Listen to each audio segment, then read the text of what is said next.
ಶಿಕ್ಷಕ ವೃತ್ತಿಯನ್ನ ಕೇವಲ ಉದ್ಯೋಗವಾಗಿ ಅಲ್ಲ, ಸಮಾಜ ಸೇವೆಯ ಧ್ಯೇಯವಾಗಿ ಸ್ವೀಕರಿಸಿ 3 ದಶಕಗಳ ಕಾಲ ಸಾವಿರಾರು ವಿದ್ಯಾರ್ಥಿಗಳ ಬದುಕಿಗೆ ಬೆಳಕಾದ ಕೆಂಪನಹಳ್ಳಿ ಸರ್ಕಾರಿ ಹಿರಿಯ ಪ್ರಾಥಮಿಕ ಪಾಠಶಾಲೆಯ ಹಿರಿಯ ಶಿಕ್ಷಕ ಬಸವಲಿಂಗಪ್ಪ ಅವರಿಗೆ ಗ್ರಾಮಸ್ಥರು, ಶಾಲಾ ಸಿಬ್ಬಂದಿ, ಎಸ್ಡಿಎಂಸಿ ಸದಸ್ಯರು ಹಾಗೂ ಹಳೆಯ ವಿದ್ಯಾರ್ಥಿಗಳು ಅಪೂರ್ವ ಹಾಗೂ ಭಾವಪೂರ್ಣ ಬೀಳ್ಕೊಡುಗೆ ನೀಡಿದರು.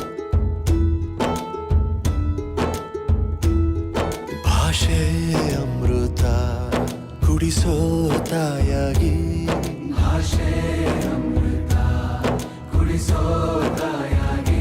ಭವಿಷ್ಯ ಬರೆವಂತ ತಂದೇನೋ ಆಗಿ. ಕೆಂಪನಹಳ್ಳಿ ಗೊಲ್ಲರಹಟ್ಟಿಯಿಂದ ಅವರನ್ನ ಸಾರೋಟಿನಲ್ಲಿ ಮೆರವಣಿಗೆಯ ಮೂಲಕ ಶಾಲೆಗೆ ಕರೆತರಲಾಯಿತು. ಮಹಿಳೆಯರು ಪೂರ್ಣಕುಂಭ ಸ್ವಾಗತದೊಂದಿಗೆ ಅವರನ್ನ ಬರಮಾಡಿಕೊಂಡರು.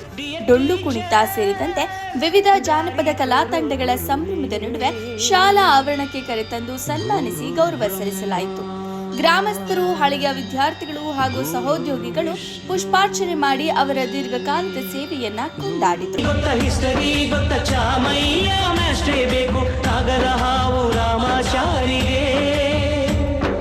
ಸಮ್ಮರಿ ಗೊತ್ತ ನಿಮ್ಮನ್ನು ಧಾಮಶ್ರೇ ಬೇಕು ನಮ್ಮೆಲ್ಲರ ಬಾಳದಾರಿಗೆ. We miss all the fun, we miss all the joy, we miss you. ಸುಮಾರು 32 ವರ್ಷ 10 ತಿಂಗಳುಗಳ ಕಾಲ ಕೆಂಪನಹಳ್ಳಿ ಸರ್ಕಾರಿ ಹಿರಿಯ ಪ್ರಾಥಮಿಕ ಪಾಠಶಾಲೆಯಲ್ಲಿ ಸುದೀರ್ಘ ಸೇವೆ ಸಲ್ಲಿಸಿದ ಬಸವಲಿಂಗಪ್ಪ ಅವರು ಪಾಠ ಬೋಧನೆಗೆ ಮಾತ್ರ ಸೀಮಿತವಾಗದೆ ವಿದ್ಯಾರ್ಥಿಗಳಲ್ಲಿ ಶಿಸ್ತು, ಸಂಸ್ಕಾರ ಹಾಗೂ ಮಾನವೀಯ ಮೌಲ್ಯಗಳು ಹಾಗೂ ಸಾಮಾಜಿಕ ಹೊಣೆಗಾರಿಕೆಗಳನ್ನು ಬೆಳೆಸಿದ ಆದರ್ಶ ಶಿಕ್ಷಕರಾಗಿ ಹೆಸರು ಗಳಿಸಿದ್ದಾರೆ. ಬಡವ ಶ್ರೀಮಂತ ಎಂಬ ಭೇದ ಭಾವ ಇಲ್ಲದೆ ಪ್ರತಿಯೊಬ್ಬ ವಿದ್ಯಾರ್ಥಿಯನ್ನ ಸಮಾನವಾಗಿ ಕಾಣುತ್ತಾ ಗುಣಮಟ್ಟದ ಶಿಕ್ಷಣ ನೀಡುವ ಮೂಲಕ ಅನೇಕ ವಿದ್ಯಾರ್ಥಿಗಳ ಭವಿಷ್ಯ ರೂಪಿಸುವಲ್ಲಿ ಮಹತ್ವದ ಪಾತ್ರ ವಹಿಸಿದ್ದಾರೆ ಎಂದು ಗ್ರಾಮಸ್ಥರು ಅಭಿಪ್ರಾಯಪಟ್ಟರು. ಎಷ್ಟೇ ದೂರ ಹೋದ್ರೂ ಮರಿಬೇಡ ನಿನ್ನ ಬೇರು, ನಿನ್ನ ಸಾಧನೆಗೆಲ್ಲ ಇದುವೇ ಆದಿ.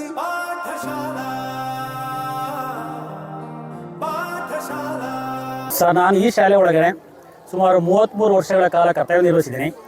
ತುಂಬ ಸಹಕಾರವನ್ನು ಕೊಡ್ತಾರೆ ನಮ್ಮ ಗ್ರಾಮ. ಜೊತೆಗೆ ನಮ್ಮ ಶಾಲೆಯಲ್ಲಿರ್ತಕ್ಕಂಥ ಎಲ್ಲ ಶಿಕ್ಷಕರು ಕೂಡ ಶಾಲೆಯ ಬಗ್ಗೆ ತುಂಬ ಅಭಿಮಾನವನ್ನು ಇಟ್ಕೊಂಡಿದ್ದಾರೆ. ನಮ್ಮ ಗ್ರಾಮದಲ್ಲಿರ್ತಕ್ಕಂಥ ಎಲ್ಲ ಸರ್ವರು ಕೂಡ ಅವರ ವೈಯಕ್ತಿಕವಾಗಿ ಏನೇ ಇದ್ರೂ ಕೂಡ ಶಾಲೆ ಅಂತ ಬಂದಾಗ ಎಲ್ಲರೂ ಕೂಡ ಒಂದೇ ಅಂತ ಒಂದು ಮನೋಭಾವವನ್ನು ಇಟ್ಕೊಂಡು ಶಾಲೆಗೆ ಹೆಚ್ಚು ಪ್ರೋತ್ಸಾಹವನ್ನು ಮಾಡಿಕೊಂಡು ಒಳ್ಳೆಯ ಶಿಕ್ಷಕರ ಬಗ್ಗೆ ಒಳ್ಳೆಯ ಒಂದು ಅಭಿಪ್ರಾಯನ ಕೂಡ ಇಟ್ಕೊಂಡಿದ್ದಾರೆ. ತುಂಬ ನಮಗೆ ಇಂಥ ಶಾಲೆಗಳಿಗೆ ಕೆಲಸ ಮಾಡೋದಕ್ಕೆ ತುಂಬ ಖುಷಿ ಆಗ್ತದೆ. ಸೇವೆ ಸಲ್ಲಿಸ್ತಾ ಬಂದಿದ್ದೀನಿ ಸಹ ಶಿಕ್ಷಕನಾಗಿ. ಬಸವಲಿಂಗಪ್ಪನವರು ನನ್ನ PUCಯಲ್ಲಿ ನನ್ನ ಸಹಪಾಠಿಯಾಗಿದ್ದು, ಆಗಿನಿಂದಲೂ ಕೂಡ ಇವರು ಈ ಒಂದು ಶಾಲೆಯಲ್ಲಿ ಕರ್ತವ್ಯವನ್ನು ನಿರ್ವಹಿಸ್ತಾ ಬಂದಿದ್ದಾರೆ. ಇವರು ಈ ಶಾಲೆಯಲ್ಲಿರುವ ತನಕ ಮಕ್ಕಳಲ್ಲಿ ನಲಿಕಲಿಯಿಂದ 7th ವರೆಗೂ ಇಲ್ಲೇ ಓದಿದ್ದು. ನಮ್ಗೆ ಅವರು ಚೆನ್ನಾಗಿ ಪಾಠ ಮಾಡಿ ನಮ್ಗೆ ಕಲಿಸಿದ್ದಾರೆ. ಜೀವನಕ್ಕೆ ಬೇಕಾದಂಗೆ ನಾವು ಈಗ ನಾನು ಒಬ್ಬನೇ ನಿಂತ್ಕೊಂಡು ಜೀವನ ಮಾಡಬಲ್ಲೆ ಕಲಿದು ಅವ್ರ ಕಡೆಯಿಂದನೇ ಏನಾದ್ರು ಆ ಥರ ತಪ್ಪು ಮಾಡಿದಾಗ ಯಾವ ಥರ ಸರಿ ಯಾವುದು ತಪ್ಪು ಯಾವುದು ಅಂತ ತಿದ್ದಿ ಸರ್. ನನ್ನ ಹೆಸರು ಬಿದ್ರಣ್ಣ ಅಂತ. ನಾವು ಈ ಕೆಂಪನಹಳ್ಳಿ ಗ್ರಾಮದ ಗ್ರಾಮಸ್ಥರಲ್ಲಿ ಒಬ್ಬರು. ಈ ಬಸವಲಿಂಗಪ್ಪ ಸಾರು ಅವ್ರ ಬೀಳ್ಕೊಡುಗೆ ಸಮಾರಂಭ ಇಟ್ಕೊಂಡಿದ್ದೀವಲ್ಲ, ಇದು ಇಲ್ಲಿ ನಮ್ಮ ಜಿಲ್ಲೆಯಲ್ಲ ರಾಜ್ಯದಲ್ಲೂ ಎಲ್ಲೂ ನೋಡಿಲ್ಲ ಈ ಬೀಳ್ಕೊಡುಗೆ ಸಮಾರಂಭ. ಆ ಭಾಗ್ಯ ನಾವೆಲ್ಲ ಹಂಗೆ ಅವ್ರು ಬಂದು ಶಾಲೆಯಲ್ಲಿ ಕರ್ತವ್ಯವನ್ನು ನಿರ್ವಹಿಸಬೇಕು. ಅವಾಗ ಅವ್ರಿಗೆ ಏನ್ ಅನ್ಸುತ್ತೆ ಅಂದ್ರೆ ಮಕ್ಕಳ ಪ್ರೋಗ್ರೆಸ್ ಕಡೆಗೆ ಗಮನ ಕೊಡಕ್ಕಾಗಲ್ಲ. ಯಾಕೆಂದ್ರೆ ಅವ್ರಿಗೆ ಒತ್ತಡಗಳು ಜಾಸ್ತಿ ಕೊಡ್ತಾ ಇರ್ತಾರಲ್ಲ, ಬರೀ ಮಾಹಿತಿ ಕೊಡ್ರಿ ಅಂತನ. ಆ ಮಾಹಿತಿ ಕೊಡುವಾಗ ಇವ್ರಿಗೆ ನಾವಿಲ್ಲಿ ಸ್ಕೂಲಲ್ಲಿ ಏನ್ ಮಾಡ್ತಾ ಇದ್ದೀವಿ ಅನ್ನೋದಿರಲ್ಲ. ಅದರಿಂದನೇ ಇದು ಸರ್ಕಾರಿ ಶಾಲೆಗಳಲ್ಲಿ ಕಲಿಕೆ ಸ್ವಲ್ಪ ಕೆಳಮಟ್ಟಕ್ಕೆ ಹೋಗ್ತಾ ಇತ್ತು ಸರ್. ಅದು ನನ್ನ ಅಭಿಪ್ರಾಯ.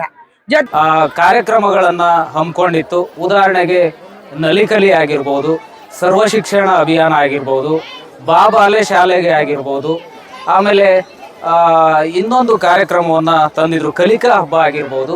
ಇಷ್ಟೆಲ್ಲ ಹಬ್ಬಗಳನ್ನ, ಇಷ್ಟೆಲ್ಲ ಕಾರ್ಯಕ್ರಮಗಳನ್ನ, ಕಲಿಕೋಪಕರಣಗಳನ್ನು ಬಳಸ್ಕೊಂಡು ಮಕ್ಕಳಿಗೆ ಅವರ ಮಟ್ಟಕ್ಕೆ ಇಳಿದು ಅವರು ವಿದ್ಯೆಯನ್ನು ಕಲಿಸ್ತಿದ್ರು. ಆ ಕಾರಣಕ್ಕೋಸ್ಕರ ಇವತ್ತು ನಾವು ನಮ್ಮ ಗ್ರಾಮಸ್ಥರು ಎಲ್ಲರೂ ಸೇರಿ ವಿಜೃಂಭಣೆಯಿಂದ ಇವತ್ತು ಈ ಕಾರ್ಯಕ್ರಮವನ್ನು ಆಯೋಜನೆ ಮಾಡಿದ್ದೀವಿ. ಯಾಕೆ ಸರ್ಕಾರಿ ಶಾಲೆಗಳು ಕೆಲವು ಟೈಮ್ ಮುಚ್ಚಿ ಹೋಗ್ತಾ ಇದ್ದಾವೆ. ಯಾಕೆ ಮುಚ್ಚಿ ಹೋಗ್ತಾ ಇದ್ದಾವೆ ಅಂದರೆ ಈ ಇಂಥ ಶಿಕ್ಷಕರು ಗುರುತಿಸಲ್ಲ, ಏನು ಮಾಡಲ್ಲ, ಇದು ಮಾಡ್ತಾರೆ. ನಮ್ಮೂರು ಶಾಲೆಯಲ್ಲಿ ಪ್ರತಿಯೊಬ್ಬ ಮಕ್ಕಳು ಯಾರು ಹೊರಗಡೆ ಓದಿಲ್ಲ. ಇಲ್ಲಿ 32 ವರ್ಷದ ಎಲ್ಲ ಇದೇ ಶಾಲೆಯಲ್ಲಿ ಓದಿ ಪ್ರತಿಯೊಬ್ಬರೂ ಮಾಸ್ಟರ್ ಕೆಳಗಡೆ ಒಳ್ಳೆ ವಿದ್ಯಾಭ್ಯಾಸ ಕಲಿತು ಉತ್ತಮ ವಿದ್ಯಾರ್ಥಿಗಳು ಹೊರಬಂದಿದ್ದಾರೆ. ಅದಕ್ಕೆಲ್ಲ ಕಾರಣ ನಮ್ಮ ಬಸವಲಿಂಗಪ್ಪ ಸರ್. ಅವ್ರು ಯಾಕೆ ಜನ ಇಷ್ಟಪಡ್ತಾರೆ ಅಂದರೆ ಆ ರೀತಿಯಿಂದ ಒಂದು ಬೀಳ್ಕೊಡುಗೆ ಕೊಡಬೇಕು ಅಂತ ಇಲ್ಲಿ ಎಷ್ಟು ಜನ ಕೊಟ್ಟಿದ್ದಾರೆ. ಅವರು ನಮಗೆ ಪುಸ್ತಕದ ಜ್ಞಾನ ಒಂದೇ ಕೊಟ್ಟಿಲ್ಲ, ಅದ್ರ ಜೊತೆಯಲ್ಲಿ ಶಿಸ್ತು ಹೆಂಗಿರಬೇಕು, ಸಮಯ ಪ್ರಜ್ಞೆ, ಅವ್ರಿಗೆ ತುಂಬ ಡಿಸಿಪ್ಲಿನ್ ಆಗಿರಬೇಕು. ಆವಾಗ 25 ವರ್ಷದಿಂದ ಈ ಅಕ್ಷರ ದಾಸೋಹ ಅದೆಲ್ಲ ಏನೂ ಇರಲಿಲ್ಲ. ಆವಾಗ ನಮ್ಮ ಸರ್ ಆಗಲಿ ಯಾರ ನಾವು ಹುಡುಗರಿಗೆ ಊಟ ಮಾಡಿಲ್ಲ ಅಂದರೆ ಅವ್ರು ತಗೊಬಂದಿದ್ದು ಬಾಸ್ದೆ ತಗೊಬಂದು ನಮಗೆ ಕೊಡ್ತಿದ್ರು. ಇವಾಗಲೂ ನೆನಪಿದೆ, ಅವ್ರು ಕೊಟ್ಟಿರೋ ಬಾಸ್ ತಿಂದಿರೋದು ನಮ್ಗೆ ಇವಾಗಲೂ ನೆನಪಿದೆ. ಅಷ್ಟು ಪ್ರೀತಿ ಇದ್ರು.